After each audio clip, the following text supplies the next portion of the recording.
Hi. Oh, excellent. Hi, my name is Mike Schloth. I'm the founder of Maplewood Shop, and we welcome you to our webinar talking about the myriad benefits of CTE, Career Technical Education. By way of background, I had a long career in digital marketing and product management, worked for an e-learning company.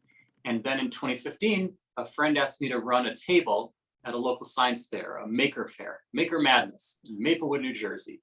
And doing a little woodworking project with kids was an epiphany to me. I had been a hobbyist woodworker, but when I got the chance to actually work with children, it brought together so many things: mentoring, teaching, tactile learning, and woodworking. And I thought, what could I do to make this my real job? So I spent the next year figuring that out, and in 2016 founded Maplewood Shop. Our mission is to help all children develop life skills through woodworking, and we achieve that by training, equipping, and supporting our partners, schools and camps, to empower their teachers. And at this point, we help over 100 schools and camps around the country, and we are very grateful and very excited to have one of our partners, Dr. Stephen Lavalva, Superintendent of Spring Lake District, which is a K-8 district, and also principal of H.W. Mounts School. And so thank you all for being here, and I turn it to Dr. Lavalva. Dr. Lavalva, welcome. You have such an interesting path. Can you, to reach your current role, can you share with our listeners how you got there? Surely. Thank you for the introduction. I'm glad you find my path interesting. Hope others do as well. Again, my name is Steve Lavalva, and I'm currently the superintendent here and principal of a very small school district on the Monmouth County Eastern Shore, a town called Spring Lake. Population of the town is approximately 8,000, 10,000, and we currently have about 160 students in our district in a K-8 setting. So how I got here, I guess I'll go back to the beginning. Mike wants me to go back as far as my initial entry into education. So I would say that I went to undergraduate school. I came out of high school with a little bit of knowledge in construction because my father was an electrical engineer and he was a very handy guy in the household. So he got us, my brothers and myself and my sister, included in some of the household renovations, but it was very, very minimal experience and very small scale. Went to college, I graduated and majored in broadcast journalism. I went into journalism for a bit, and I was writing for a small weekly paper out in Pennington, New Jersey, covering board meetings and high school basketball games, making $20 a story. And I wasn't quite fulfilling all my time available, so I joined a builder friend of our family's, a guy named Mike Casey in Princeton. Was a general contractor, and I got to work with Mike pretty much every day, and more time with Mike led to less and less time with the Pennington Post, and I became a full-time carpenter's apprentice. And that's really where a passion started to build, an interest and a great level of excitement in the trades and construction, and meeting all the guys and meeting all the different subcontractors that came through. It became social, it became very collegial in a sense, in that we were all working towards one common goal, and that was building the project at the time. So it was very exciting, and I greatly enjoyed a lot of what we were doing. Ultimately began dating a teacher, and it was she who led me into, kind of like you, Mike. I mean, she said to me, why don't you come into my pre-K class and work with the kids? I'm doing something with regard to construction. So I did that, and then it turned into another teacher saw me in the pre-K. I started helping out at the elementary school level almost once a week. And I was still working for the contractor, but he would let me go just to continue to explore different interests. And ultimately I became an alternate route certified teacher of elementary school.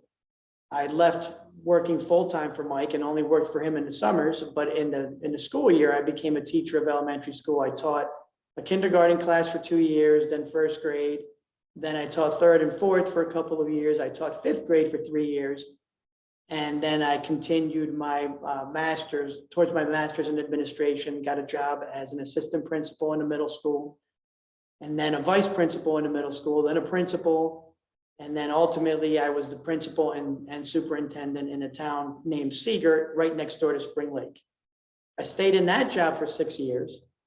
And all those years, no matter what my position was, whether I was in the classroom or whether I was an administrator, I kept bringing my interest of construction back into the school and the classrooms.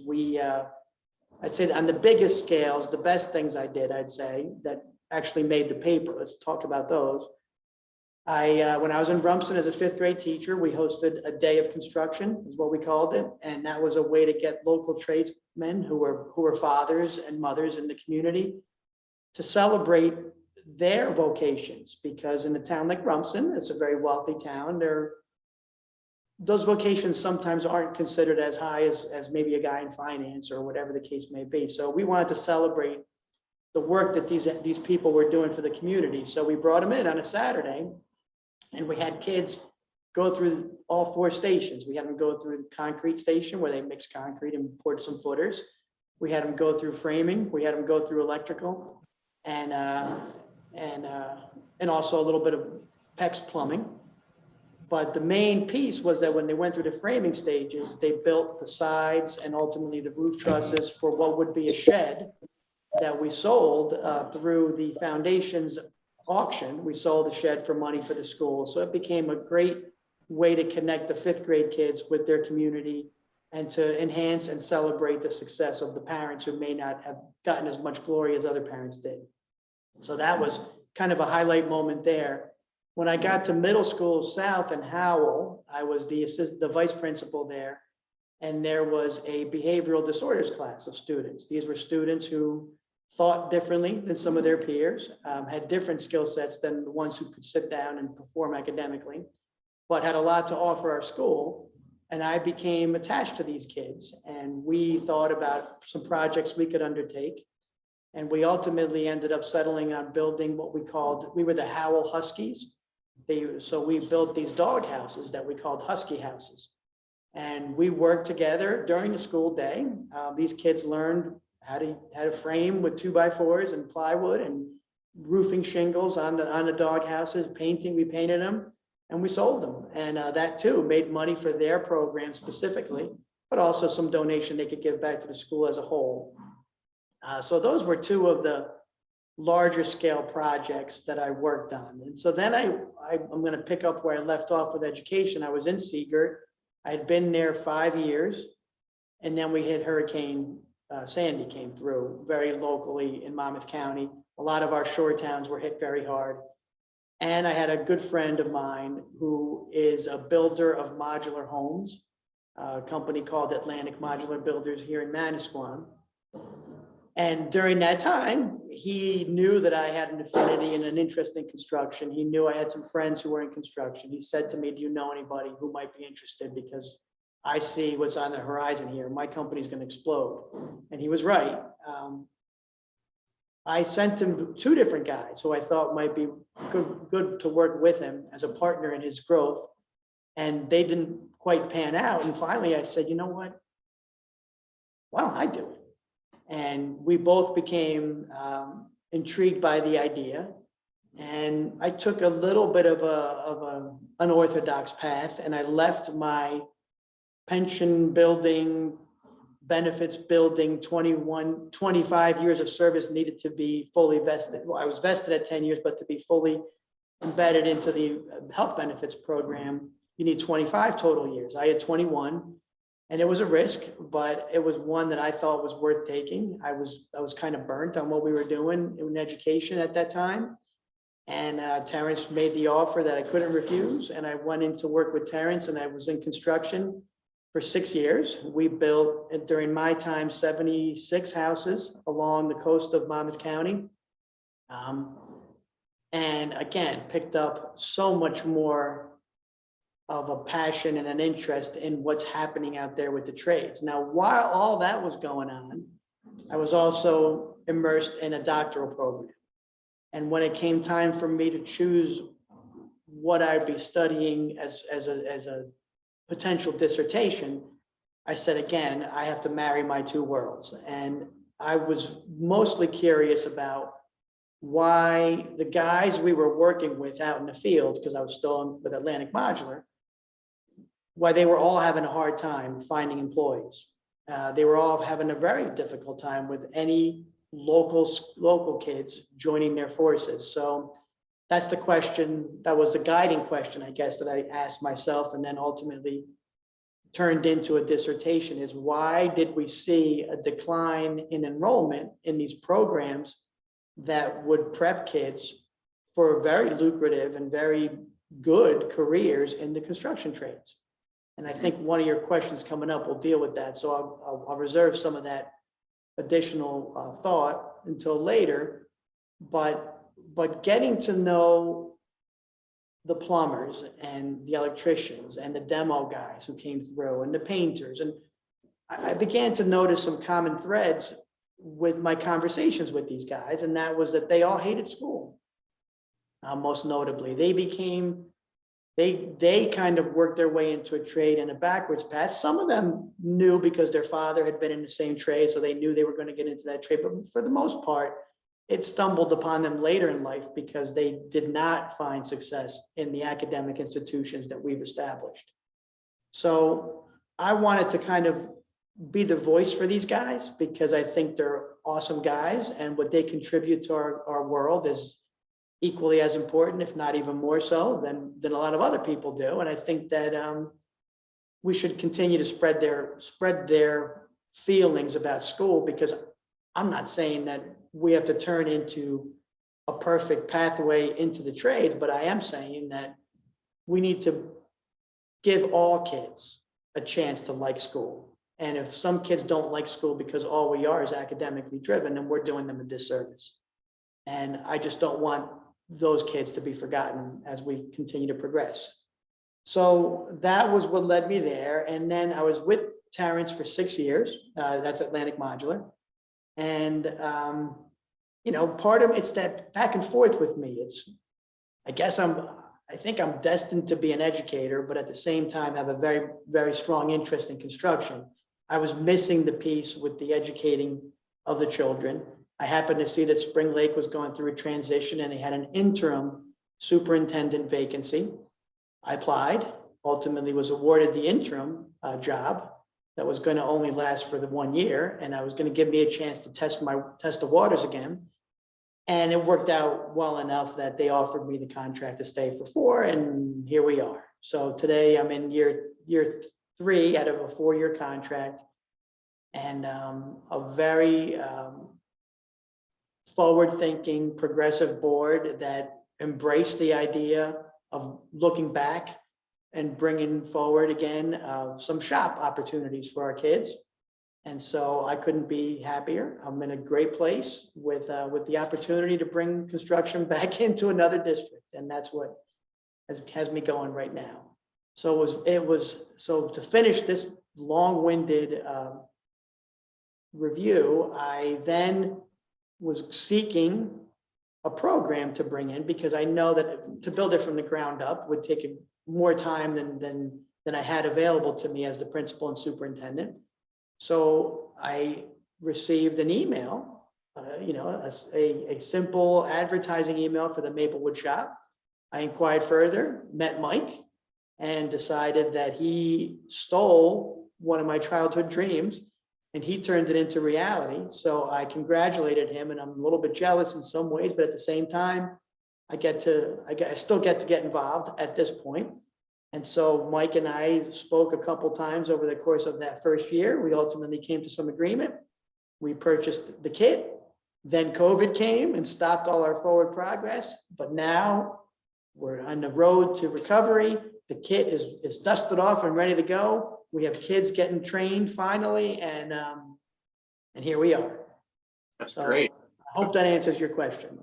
That is a wonderful answer. And actually, I did want to ask about the dissertation. You talked about a couple points, but I was just curious, what did you think the issue was when you started, and then what did you realize by the time you finished your dissertation, and what was the topic? So the topic, it's kind of a long-winded title because you have to abide by all the APA rules. But essentially, the topic was, I wanted to gain the perspective from the superintendents, the men and women who are superintendents of our county vocational school districts. So the way New Jersey is structured, we have the 21 counties, and every county has a county vocational district. And those vocational schools in each county can be geared towards cosmetology, they can be geared towards building trades, they can be geared towards computer science. They can also be geared at the very high end. They can be geared towards science and medicine and engineering and technology. So these 21 vocational programs have a superintendent for the county. And my dissertation focused on interviewing them and garnering their perspective. First, in establishing that my assumption was correct. Did we have a declining enrollment in the building trades programs in their counties? Did they think we did since 1998, because that's when the data collection of my dissertation started. So one was to prove that we had, yes, in fact, we do have it, and then find out why. And so we ultimately developed 6 variables that I thought could potentially have led to this decline in enrollment. And then enrollment, I mean, so the vocational schools are high schools primarily, and maybe not exclusively, but primarily, in at least in Monmouth County exclusively. Mm-hmm. And what they do is they attract students either into a full-time program called an academy, and that's when the child goes for their whole high school experience. They go to that vocational school as opposed to going to their local high school, or they can do a shared time program, which is more common. Students go part of the day in their regular high school and their local high school, and then they get on a bus and get bused to a shared time program somewhere else. So the study, back to your question, the study was according to the perceptions of these county superintendents, is there a variable is there one that we can statistically prove has led to the decline in enrollment? Does that make sense? Yep. And what was that variable? So first as I said, the first question was to find out whether or not they agreed with me that there was a decline in enrollment, and 93%, somewhere in the 90% said yes. There was a decline in enrollment since 1998. And then I started to target the questions. My assumption going in, as you asked, Mike, really, I felt a lot of it was due to the stigma on the trades, the social stigma that we as a society put on the trades. And I even referenced that a little bit about one of the towns I worked in. So I would have put more stock in that variable than any other. But the others we questioned about were, so at the time of my study, we had the governor imposed at the time, changed our school funding formula and our school funding abilities from the school districts being able to go out and ask their taxpayers for an unlimited increase from year to year. He put a cap on that at the time. It was a 2% increase.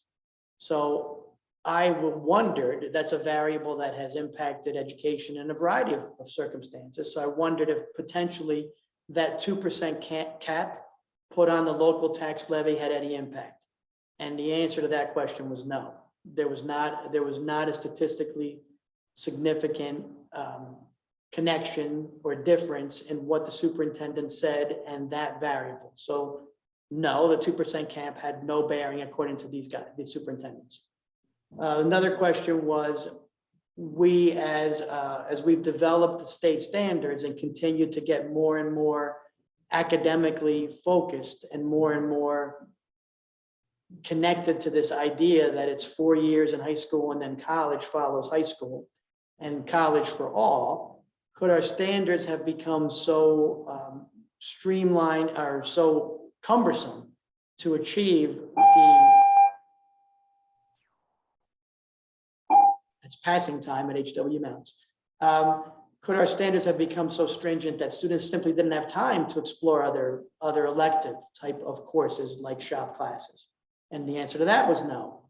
Another question was, has the volatility, and you remember, we went through the early 90s and there was actually a construction slowdown in the late 80s, early 90s. So jobs were being lost, and kids were seeing parents lose positions, and maybe that could have had an impact on what a kid aspired to do because the volatility in the construction trades. But according to these superintendents, they didn't think that was a variable that impacted decline in enrollment. So that was 3. There was one also about the graduation requirements, kind of tied to the standards, but the graduation requirements got harder. So you needed to have more credits earned. Could that have had an impact? And the answer to that was no. And I built up all your anticipation to ask the question.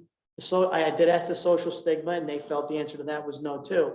The answer they felt, or the variable they felt that had the most significant impact on this decline in enrollment is somewhat logical. Not one that I thought of before, but it's the decline or the disappearance of shop classes in our middle school schools and in early grades of high school. And they cited the reasons why. I mean, they're logical, they're common sense, that if kids aren't exposed to these opportunities like we were, I know I was in middle school. I had small motors, I had wood shop, I had metal shop, and I had drafting, all in my middle school.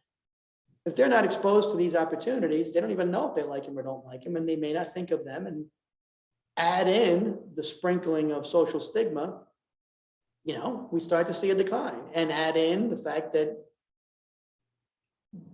I think I'll stop at that. But that's kind of what my dissertation ultimately proved, was that according to the superintendents of the 21 county superintendents, and I didn't interview all 21, I think I got 14 out of the 21, that was the impact. They wanted to see us bring back some more middle school experiences in shop classes. And that could be a whole other dissertation and future study for someone else, is why did they start disappearing in middle school? I'm sure you and I can come up with a short list right away, from the cost of having those middle school programs, to the safety hazards of having those middle school programs, to the space needed to have those middle school programs. There is definitely, if you talk to teachers at elementary school and middle school now, the demand on their time from so many different academically based standards and the development of those standards, we continue to write new standards and add them to our statewide standards, which drives our local curriculums, but we don't ever take standards away.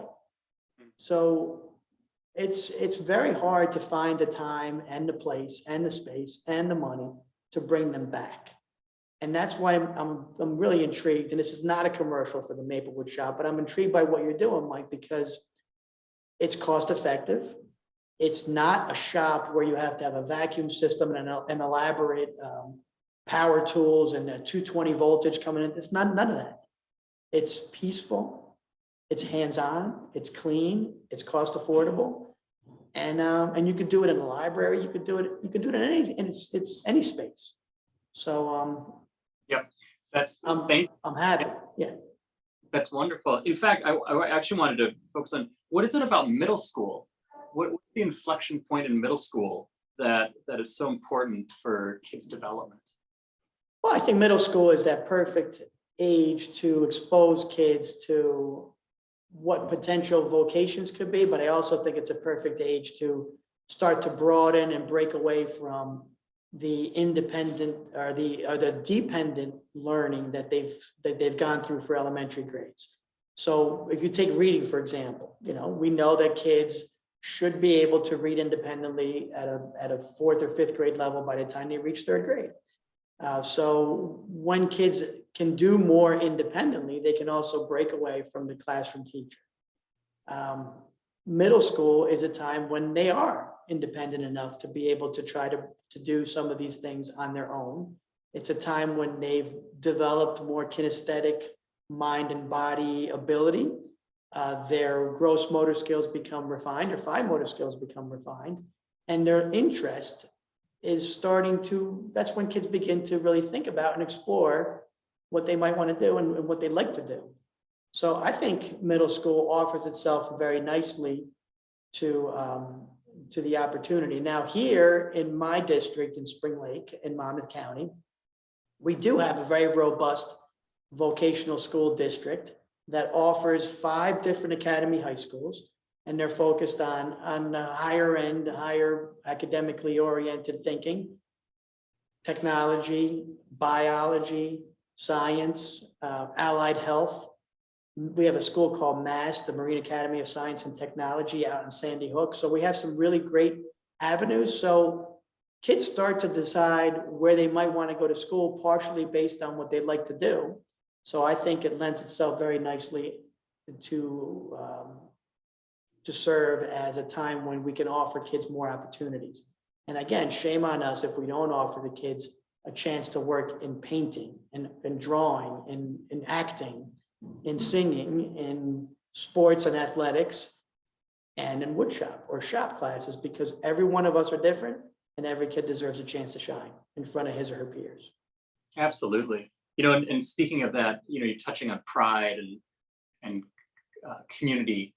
I was wondering if you could speak to like the social emotional development that you see going along with hands-on learning, tactile learning.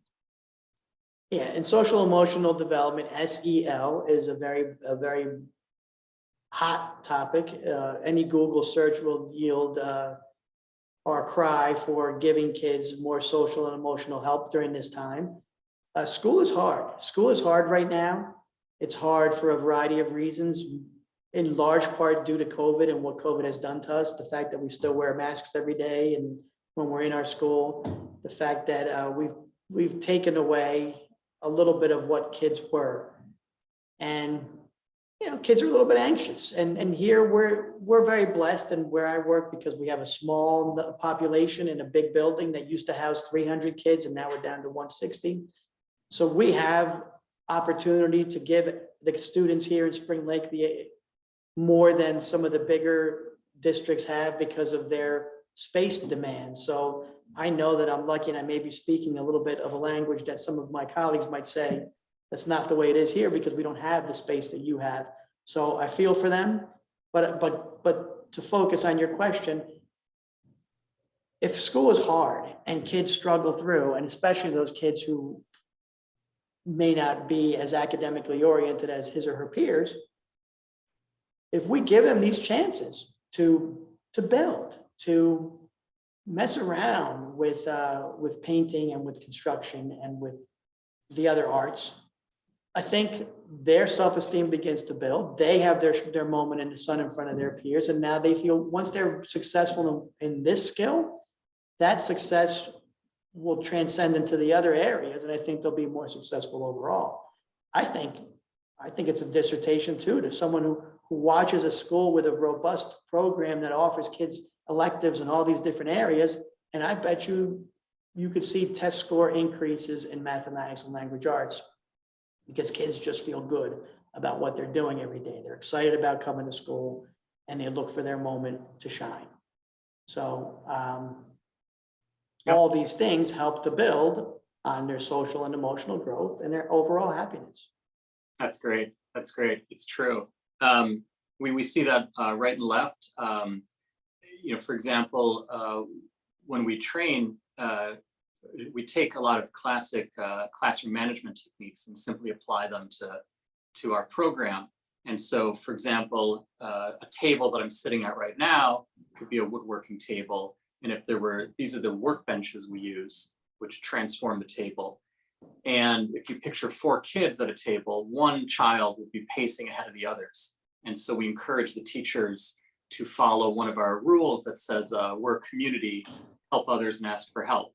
But that helping others takes the form of, instead of the kid who finished first becoming a distraction or seeking negative attention, we encourage the teachers to label them the ambassador or the table captain, and they help the other kids succeed.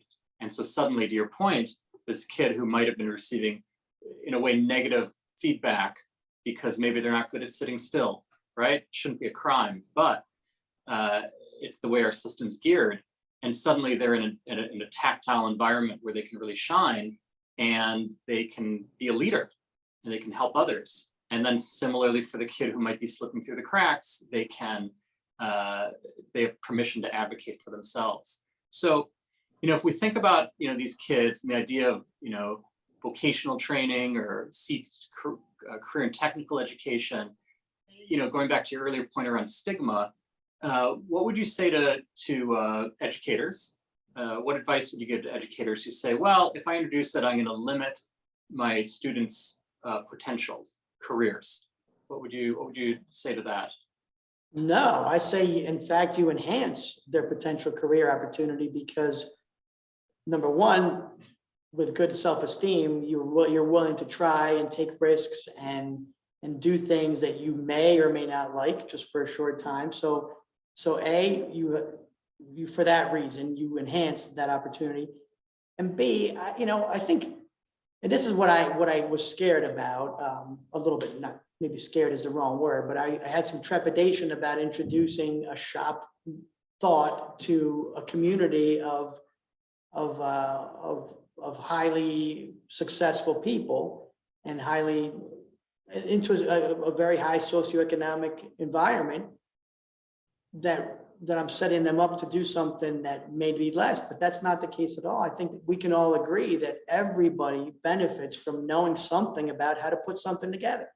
When you learn how to build a birdhouse and how the sides come together, and you have to think about the fact that the sides are using 3/4 inch plywood, so you have to build 1.5 inches wider because you have to account for the two sides, and you start thinking about just the mechanics of how to put this thing together, and you fail a lot of times, and they should be thanking us for all the times they fail, because that's where all the growth comes from.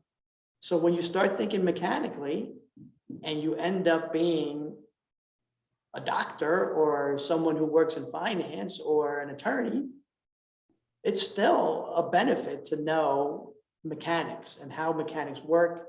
And it's still a good thing to know how to change the light bulb in the house or the office or to fix the copy machine. So all these things are valuable skills that will be brought. The other thing that's, I think, Mike, that I don't want to forget to say is that since this all started, I've talked to different teachers and different adults and in a wide range of capacity and fields and educational environments. And everybody, when you ask them about, did you have shop in middle school? Everyone says yes, and they smile about it, and they think, my mom still has that keychain holder I made for her, or I still have that drum I built, and I still bang it once in a while. Everybody speaks with pride about the things they built in those shop classes in middle school, and they still have them. In fact, I encourage all of you, whoever's listening, to ask your friends, and I bet you'll find the same answer. And why can't our kids today have those same experiences so they can tell their kids, I still have this from middle school? Mike, you came to us to train our teachers last week, and every teacher, it was a silly little box. I mean, it's nothing. I don't even know what you do with a box that small, but they all took it home, and they were proud of what they did that day. And these are 45, 50, 55-year-old people. Mine's at home. I brought it home and showed my wife, look what I built today. So it never leaves. It's really important. So absolutely. I mean, these deeper points, it's interesting. It looks like a woodworking program, but it's actually a social emotional development program that medium, because it's a forgiving medium, yet it also introduces a lot of failure. It's organic. Boards may split. There's a knot where you want to hammer a nail and you can't. So you have to learn how to adjust. And that's what we really love about it. And I like how you're pointing out all the transferable skills that go well beyond the superficial. In addition, should someone want to go into the trades, there's an enormous labor shortage. I think the statistic is by 2028, 30%, 1 out of 3 skilled tradespeople will retire. And the pipeline we have to help them, to refill those roles, which are not going away. They're shifting. It might be offshore wind and green collar jobs, as opposed to, some things that were popular 20 years ago. They're still there, and they're still incredibly high paying, and they're still unfilled. So, one of our missions is to build that pipeline to the trades for kids who want to pursue that, at least give them that exposure. At the same time, not track kids. Every kid should have the opportunity to be exposed to every opportunity, and we're one flavor of that. I want, and speaking of how to do it, I wanted to ask you, can you share with the audience how your how you're implementing. Like, is it after school, during school, is it curriculum, et cetera? Can you kind of give some details around on your implementation? Well, yeah, so that too was an evolution, and we started out knowing that we wanted to do it.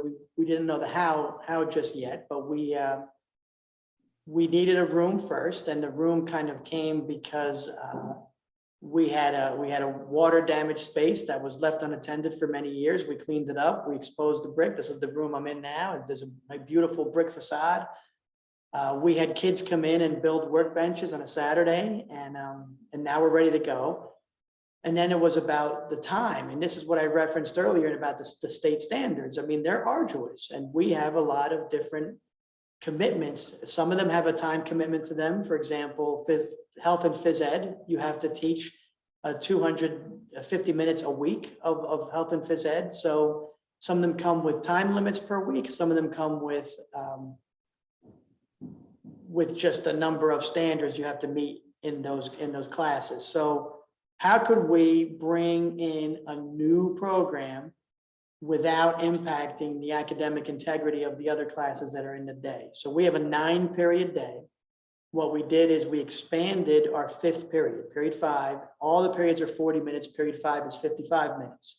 And during those 55 minutes, it happened partially because of COVID and because we are a K-8. We wanted to give parents who were concerned about their children eating lunch in the building without masks. We wanted to be able to have them have the children sign out for that 5th period lunch. So the whole school had to have lunch at the same time, because some families have kids in 3rd grade, 5th grade, and 8th grade. So you get where I'm going. So we expanded the lunch period, and we have the oldest kids eating first. So they eat in 18 minutes, and then we have 36 minutes approximately that we can commit to elective time. So the only thing they miss is recess, and they can start choosing some different things to do. One of the things they can choose to do is to come here to the wood shop and work with one of our 6 newly trained teachers in building some small scale projects. My hope is that what will happen to this creative recess development is that there'll be enough interest to also garner after school time or before school time. And we can, in fact, implement a pretty good program without having impacted the other 8 academically based periods. We also, when we built the master schedule this year, put one of the 2 times that our middle school students go to their, what a lot of districts call specials or related arts, their art, their music, their phys ed. We backed that up to period 5 on purpose, so that when this gets big enough and we want to expand to more full-blown, longer-term electives, we can actually have kids go through a rotation and sign up for a 20-day special, if you will, that will give them an hour a day for 20 straight days in woodshop, or in, if phys ed wants to do volleyball for a unit of study, they'll do volleyball for 20 straight days. Or if the music teacher wants to have an actual enhanced guitar lesson, she can do it over those 20 days. So that's our goal, is to take time away from recess and related arts, because we're viewing this in a sense as a related art. Mm-hmm. So I think one of the questions my colleagues and other middle schools might ask is, how can you do it without impacting the academic day? And that's to be creative, and before school, after school, and during your related arts. That's great. Yeah, we have a lot of people are using it as an after school. It's a very popular enrichment. Yes. We have one school. They offered it, and they were planning on 10 kids signing up, and they had 49. Awesome. I love it. A related point, and we'll pause for questions in a minute, is coming out of COVID, just the idea of tactile. So 2 things: one, tactile, and being together. This idea of working together, which I think is an incredibly deep, atavistic need. That, we used to hunt together, we used to gather together, we used to cook together, and we used to build together. And now we, do that, but it's Fortnite. And so being able to bring people back into the real world and use, the tactile feedback, that hands-on, minds-on. What's been your experience so far with that? Well, it's funny, when you said we used to build together, I wasn't able to articulate as well as you did just now, but that's what I saw and that's what I felt when I was working in those, in building the modular homes. It's that camaraderie of all the guys, different trades, the mess, the loud noises, the teasing each other, appropriately teasing, no bullying. It's all, that's what I loved about those days. And that's what I missed the most, is that camaraderie of working together towards a common ends. And boy, when you turn around at the end of the 4 months that it took for us to finish these modular houses,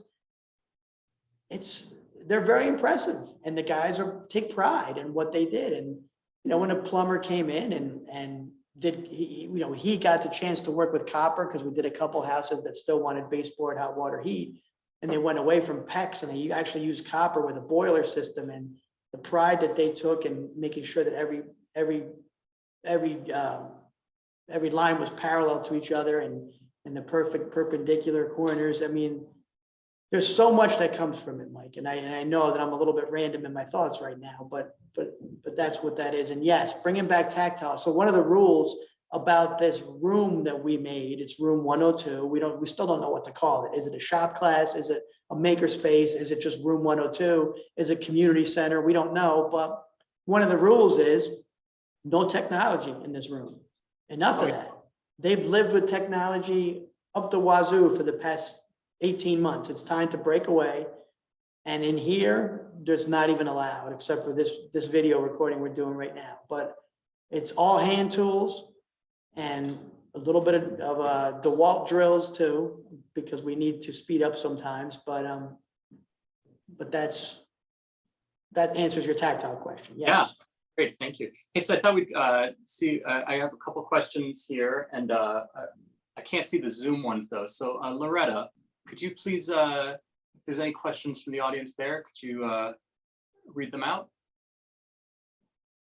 Hi, Mike. We don't have any Zoom questions as of right now. Okay, fantastic. So one question that I'd gotten earlier was, are there, like, it was about, let's see, kind of weighing the risks and benefits of implementing such a program.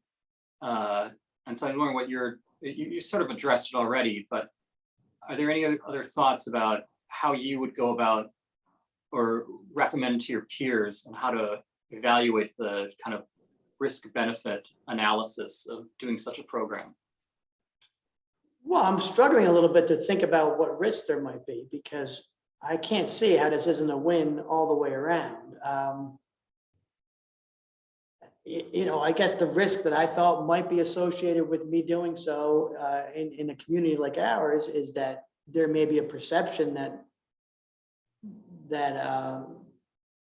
we're trying to indoctrinate children into any certain kind of trade. That's not the case. So that risk was answered for me pretty quickly.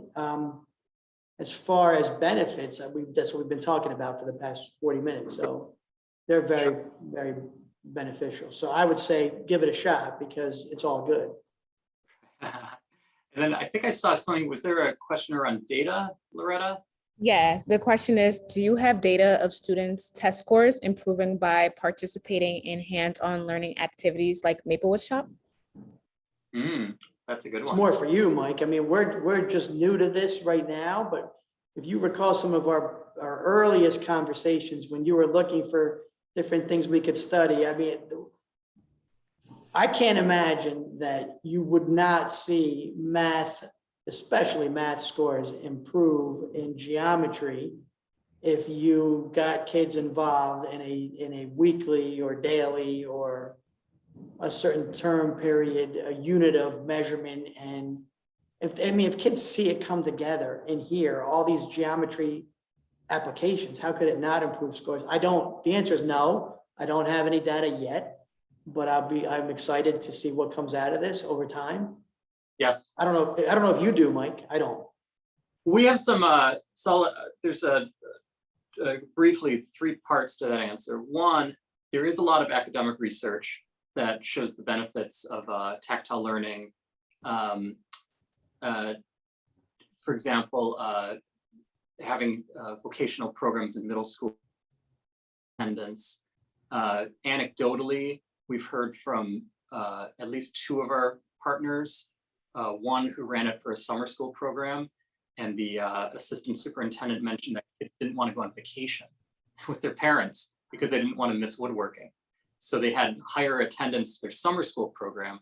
In another district in, I think it was in Passaic, the mentioned that kids would come to school. It was woodworking day. So she believed that it was increasing attendance. So, so the answer to there's direct questions, we don't have that data yet. But the last thing I'll add is another program similar to ours, which used woodworking to teach math specifically. It was a more intensive program. It's by a person named Joe Youcha, who's down in, I think, Virginia, who's just wonderful.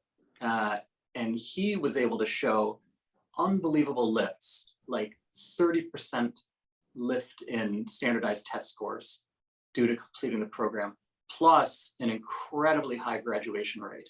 Because, you know, just Dr. LaValva's points, the effect of feeling proud, of feeling engaged, of feeling successful is highly transferable. And so it was a real lifesaver for a lot of kids. There's very disadvantaged kids in Virginia. So the data is there. Do we have it from Maplewood Shop yet? Not yet, but we look forward to helping you, to Dr. LaValva and anyone who's listening, create those statistics.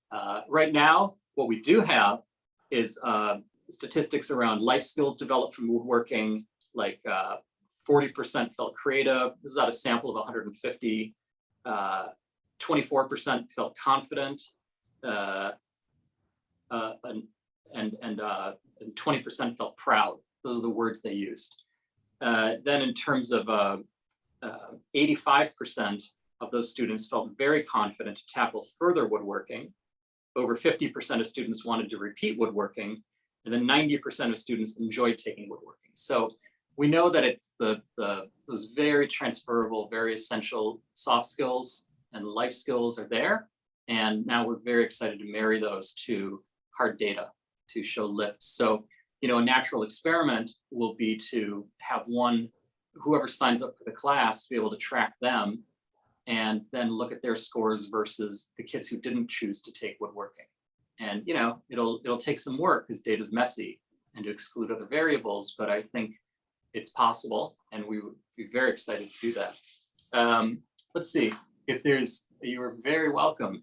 And then if there's any, I wanted to just maybe end on one, you know, Dr. LaValva, thank you so much for your time and your insights and your amazing perspective coming from that combination of the trades and education.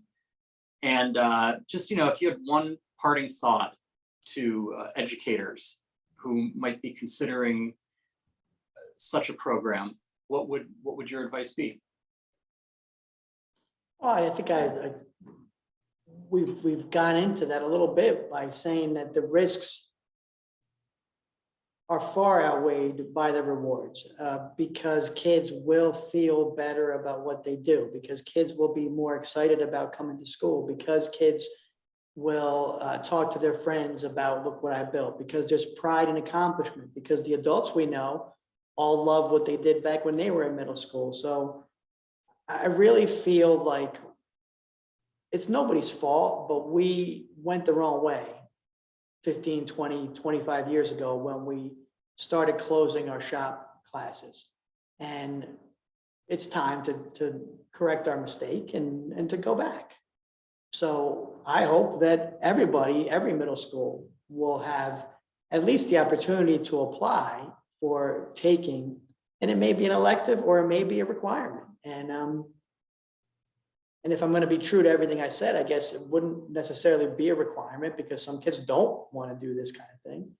But if it's an elective, at least in every middle school, then I think we'll start seeing a lot of the benefits that came from many years ago. So again, I've lost my ability to be short. It is all good. It is great. Well, thank you so It's just exciting, and seeing kids and those videos you have on your site with those kids articulating better than I did about why they love it. They love it. They love it. And the one kid thanked you for showing him something that he didn't automatically nail and succeed at, because he was astute enough as a 10-year-old to know I learned more from making these mistakes than I would have if I didn't. So let's give the kids chances to fail, because that's a good thing. Giving kids chances to fail. That's what it's all about, right? Safe, Yeah, yeah. fail, and grow and learn. Well, on that note, we appreciate you so much, and we look forward to helping you demonstrate all those increases in your student population, and we look forward to helping anyone. We will certainly help you with that, because every Board of Education is driven by statistics and data, and we're going to be asked to develop, and we'll share everything we get, because we know it's valuable, and now we have to prove it mathematically, right? So we will. Excellent. Very good. Well, thank you all, and thanks to everyone who watched. And if you have any questions, you can find us at www.maplewoodshop.com, and please let us know how we can help you develop life skills and practical opportunities in your students. Take care, everyone. Thank you, Dr. Thank you, Laval. Mr. Schlaf. Bye-bye.